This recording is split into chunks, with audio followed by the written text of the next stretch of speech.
Hello everyone, welcome to yet another installment of Dave Does Calculus from Home. Today I have a very exciting section for you. We're going to talk about section 12.3. This is Calculus on Parametrics, which is super fun because we've done all these things with parametrics in terms of graphing them and making tables of values and all that. And polar, we just did some stuff with polar coordinates, polar functions. Those are like a flavor of parametrics. We'll talk about that in a little bit. But so far there hasn't actually been any calculus yet in chapter 12. Today that changes. Today we're going to do some calculus on some parametric functions. Mostly we're going to talk about how to take a derivative of a parametric function, which is going to be pretty cool. And I'm going to get straight into that by making up a parametric function. Let's start with something like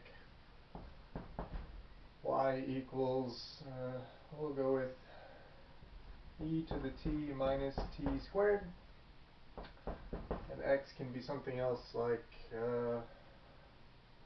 let's keep x simple for now. Let's say x is just going to be 4t. This is a good start. We'll do some weird nonsense later, and it will get extremely weird. This section is a good time, let me tell you. But for now, we'll start easy. We got y is some weird exponential minus a quadratic, and x is just a linear thing. This will be a good launching point. If our goal, for now, is to take a derivative,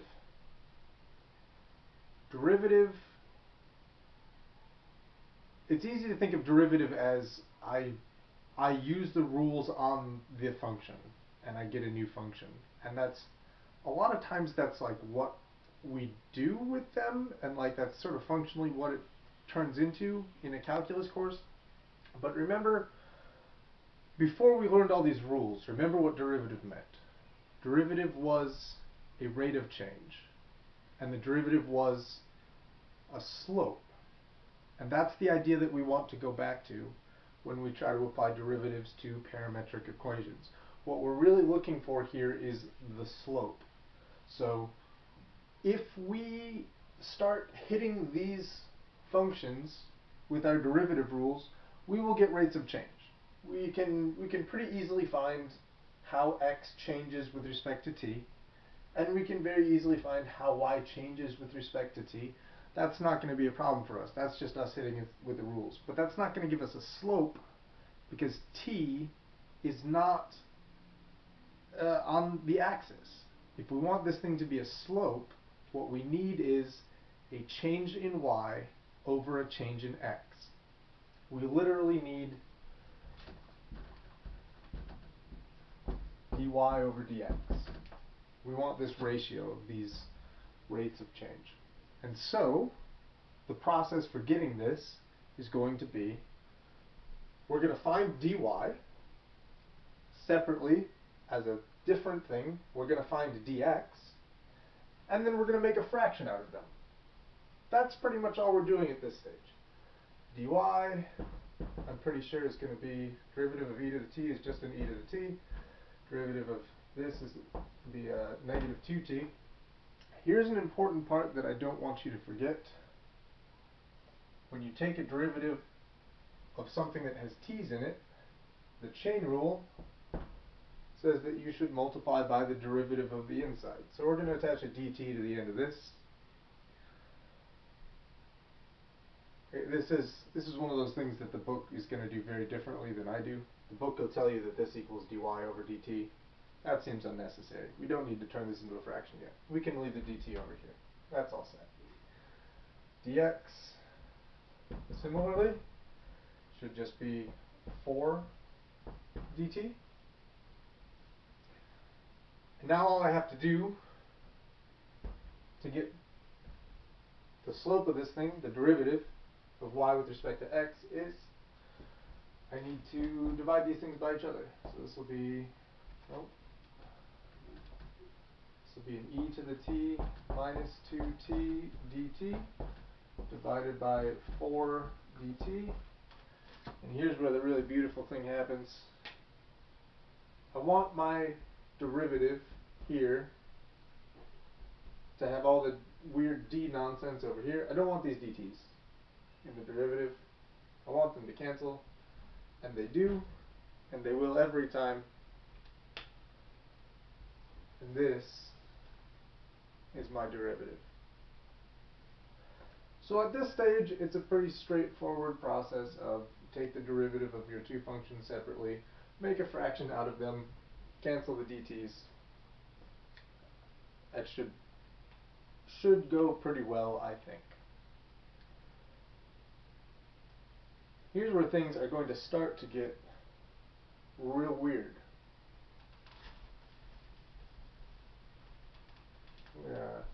No, I want to keep that around for now.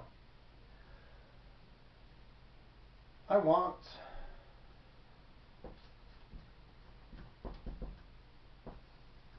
a second derivative.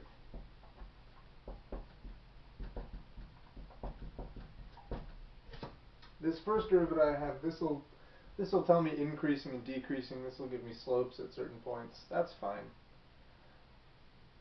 What if I want concavity? If I want this information, I need to do some very interesting mathematics to get it. So I'm going to dive directly into that very interesting mathematics. Remember from Calculus 1 that the second derivative of a function is the derivative of the derivative.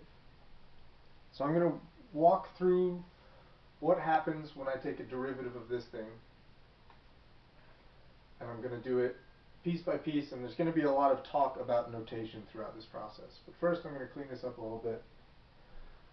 I'm going to put my dy dx down here. E to the t minus 2t over 4.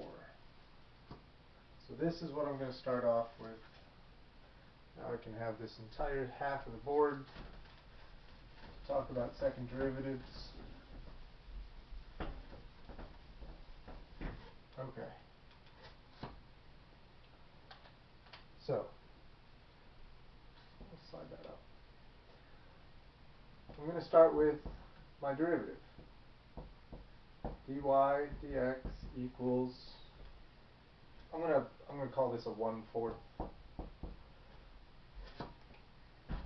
A lot of times when you do these problems and you get to the second derivative part, you're going to find yourself in situations where you have to use the quotient rule to take a derivative of this bit.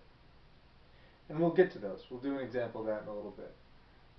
This one we chose sort of very cleverly so that we did not have to deal with quotient rule nonsense. It's just a 4 on the bottom. I'm going to call that a 1/4 so that I don't have to deal with quotient rule nonsense. This is just a coefficient. Those are safe. 1/4 e to the t minus 2t.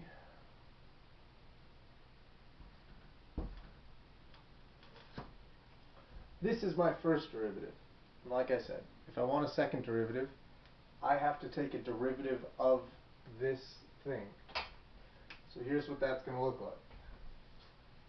I need to take a derivative of each side of this equation to get the second derivative.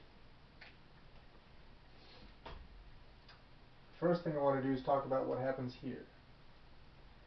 This thing is going to look like the second derivative of y. Right now it's still just got a dx on the bottom. I don't know if we've talked about Leibniz's notation for second derivatives before, but it looks a little bit like this. We're going to have to mess with some more stuff later, because this isn't quite it yet. By the end of this process, what we really want to have is the second derivative of y with respect to x twice. That's how this is read. If I have two derivatives on top, I need two derivatives on bottom. This means it's a second derivative of y. This tells you what it's with respect to. This dx twice will become extremely important in Calculus 3 when we're dealing with multivariable equations. And you'll end up with something like the second derivative of z. If you have z as a function of x and y, then you can have the second derivative of z with respect to x twice, or with respect to y twice, or with respect to x once and y once. There's a lot of cool things you can do in Calc 3 with this notation, but for now, this is what we want this thing to look like. But it doesn't look like that yet. Right now, all we have is we started with the dy dx, we hit it with another d, which gives us the second derivative on top, but we still only have a dx on bottom. And we'll talk about how to get to this in a minute. But right now, I want to take the derivative of this thing. Coefficients are safe, that's just a 1/4. Derivative of e to the t is still just e to the t, and the derivative of negative 2t is negative 2. That's what I have so far. But again, we're doing calculus, we're taking derivatives. When you take a derivative of something with t's, you add a dt. Same as if you take a derivative of something with x's, you add a dx. You take a derivative of something with y's, you throw in a dy. It's just like all of the implicit differentiation we did in Calc 1. It's the chain rule. It's how the chain rule works. So, this is the mathy bit that I have. And what I need to do is I need to edit this mathy bit, or not the mathy bit. This part's mostly going to stay by itself. What I need to do is swap out this dt for something that has a dx instead. Because ultimately, I want to change this into some kind of dx's, and then I can divide both sides of the equation by dx, and that'll get me the second dx I need on the bottom.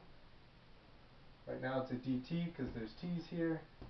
I need it to be a dx so I can divide it out and get this. This is the ultimate goal. So, if I'm going to swap this out, dt's for dx's, I need to know the equation that connects dt's and dx's. Fortunately, I already have that. It's right here. If dx equals 4 dt, that means that dt, slide over, equals 1/4 of dx.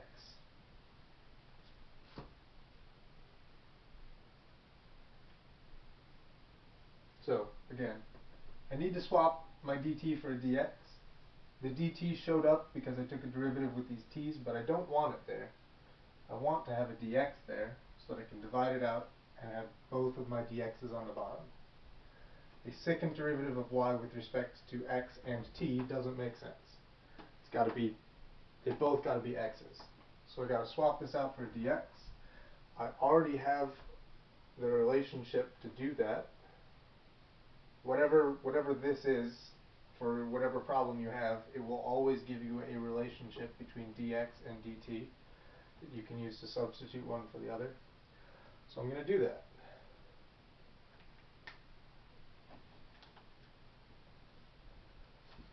D squared y dx equals, this part's not going to change yet, 1/4 e to the t minus 2. I'm going to swap out my dt for this thing. 1/4 dx. And now from here, all I have to do is cork some of these markers so that they don't go dry. From here I need to divide both sides by dx. If I divide by dx here, that cancels, which is exactly what I want. And if I divide by dx here, you're dividing the whole thing, but this is all multiplication. So cancels back here. When you divide this thing by dx, assuming this is the bigger division bar, that'll give you this dx squared that you want. That's how we get to that, which is where we want to get to. So this part, once we divide that by dx, this part is all set. That's where I want it to be, and that's where it is. And we can simplify this a little bit. Those two 1/4 can combine, so I'll probably turn into a 1/16. I still have an e to the t minus 2. And this is the second derivative, d squared y dx squared.